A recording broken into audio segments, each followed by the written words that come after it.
नमस्कार मंडळी, नवीन एका इंटरेस्टिंग व्हिडिओमध्ये सर्वांचं मनापासून स्वागत आहे। मित्रांनो, देशातील सर्व शेतकऱ्यांसाठी अतिशय आनंदाची आणि मोठी बातमी। पीएम किसान योजनेचा 18वा हप्ता देण्यासंदर्भात महत्त्वाची घोषणा देशाचे पंतप्रधान नरेंद्र मोदी यांनी केली। आता शेतकऱ्यांना पीएम किसान योजनेचा 18वा हप्ता कोणत्या दिवशी मिळणार हे आपण या व्हिडिओमध्ये जाणून घेणार आहोत। व्हिडिओला सुरुवात करण्यापूर्वी चॅनलवरती जर नवीन असाल तर कृपा करा चॅनलला सबस्क्राइब करा। अशाच महत्त्वपूर्ण अपडेट या चॅनलवरती येत असतात। चला तो मित्रांनो व्हिडिओला सुरुवात करूया। तर मित्रांनो, पीएम किसान योजनेचा 18वा हप्ता कधी येणार याची अधिकृत तारीख जाणून घ्यायची असेल तर आपल्याला गुगल वरती पीएम किसान टाकायचं आहे।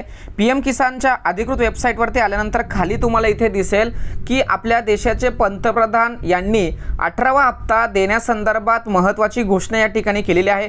पीएम किसान योजनेचा 18वा हप्ता हा 5 ऑक्टोबर रोजी सर्व देशातील शेतकऱ्यांच्या बँक खात्यामध्ये जमा करण्यासंदर्भात महत्त्वाची घोषणा या ठिकाणी केलेली आहे। हे सर्व पैसे तुमच्या बँक खात्यामध्ये जमा व्हावं असं वाटत असेल तर सर्व शेतकऱ्यांनी आपली ई-केवायसी अपडेट आहे किंवा नाही हे चेक करून घेणं खूप गरजेचं आहे। त्यामुळे हा 18वा हप्ता जर 5 ऑक्टोबर रोजी तुम्हाला हवा असेल तर तुम्ही या सर्व गोष्टी केल्या पाहिजे। मित्रांनो, अतिशय महत्त्वाची आणि इम्पॉर्टंट माहिती या ठिकाणी देण्याचा समजावून सांगण्याचा प्रयत्न केलाय। सदर व्हिडिओ सदर माहिती महाराष्ट्रातील सर्व नागरिकांसाठी अतिशय महत्त्वाची असल्या कारणाने त्यांच्यापर्यंत पोहोचवण्याचे सहकार्य करा। तोपर्यंत धन्यवाद। जय हिंद, जय महाराष्ट्र।